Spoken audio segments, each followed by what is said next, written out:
Yeah, the glamorous event, the one that brings the curtains down in London, happened again. And I watched it. I did. And I'm sharing my views on 100 meters in Tukoriada. Another episode that just give you the glimpse or give you what I call the post analysis of the 100 meters. Noah Lyles, the American gold medalist, of course he knows how to make the entry, doesn't he? This rock star guy, he can jump so high. Lesile Tebogo was just standing beside him. And Lesile, the Botswanese guy, is a laid back character. He's looking at him and says, I think it's like, calm down, kiddo. You cannot slow Noah Lyles down when he makes that entry. He has a bang. He just wants to get on stage. And he does it in 100 meters. You watch the guy, the crowd loves him, and then the gun goes off. And listen, there's something you have to appreciate, and you have to really kind of make fun of it, enjoy being an observer. Noah Lyles jumps very high in the starting finish line. It's as if all the energy is just captured there. When the gun went off, 0.113 takeoff time for Oblique Seville left Noah Lyles wondering what the heck just happened in 100 meters. The Jamaican, the islander, the reggae nation of Jamaica in Oblique Seville just left Noah Lyles wondering where is the starting line one more time. It was over. 986. The dude, the Jamaican Kingston. Here we come. Redemption songs indeed. Redemption songs. Listen, people underestimate Jamaican sprinters. When you think Noah Lyles is dominating, there's another new kid. There's Blake guy there.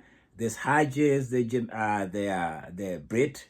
He was just celebrating what happened. This Oblique Seville guy took off so fast from the blocks. You thought he was just running away from something or somebody just... It reminds me of Ben Johnson. If you haven't seen 1988 finals in 100 meters, Ben Johnson had the quickest and the wildest takeoff time you can ever see. I think he was the fastest. Of course, he was busted for steroid. But Oblique Seville, the Jamaican, left Noah Lyles just saying, what might have happened was, I'm second. But by the way, let me just give you a perspective. Sabine from Akina Sabina from South Africa had 5 winning streaks coming into this 100 meters in London. He faced to 6th. Tebogo was nowhere to be seen. I think he ran at 10-12. Of course, I gave them all the headlines coming into the 100 meters, Noah Lyles and Tebogo, because of course they are gold medalists, one in 200, the other one in 100 meters.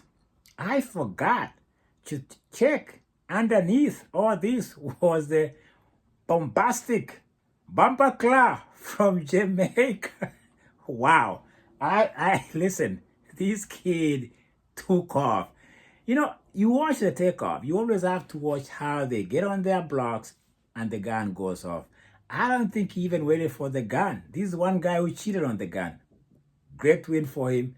I call it rattling the snake. I think Noah Lyles is still the man to beat.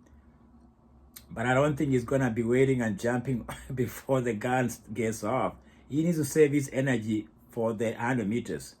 Well, let's go to 200. Julian Alfred. I think when she spoke after the race, after running 21:71, I remember watching him in Eugene, watching Julian Alfred in Eugene when she came second to the American in the 100 meters, and she had a demeanor of deflated personality. She's very fragile. I think she's just introverted, and she doesn't like being in the limelight. But when she spoke today after winning the 200 meters, beating Dana Smith from Great Britain, of course they came off the turn and they looked like, you know, as you thought Dana Smith was gonna give a run for the money. She hit that home straight, and there's something revelatory about her run today. If she's loosened up, if she gets our confidence that Usain Bolt was talking to her in Stockholm, Oslo. If Julian Alfred gets to be who she is, the potential is released. She's unstoppable. 2071 is no pedestrian time. You don't find this somewhere in some la la land. This is what you call a woman from the islands.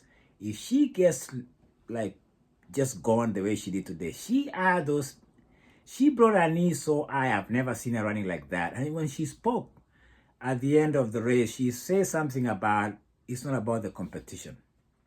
It's about Julian Alfred.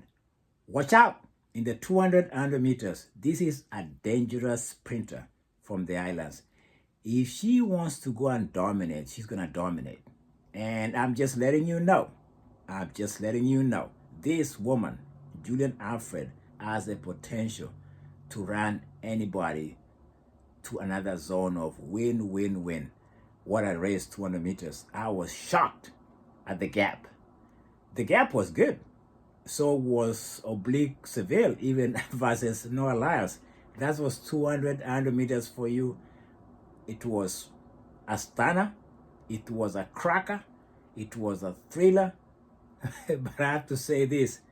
It is what reggae does to you when you are from Jamaica and when you're from the islands. Julian Alfred, Oblique Seville, stuns the Londoners in the Diamond League. That was just my post-analysis after looking at it.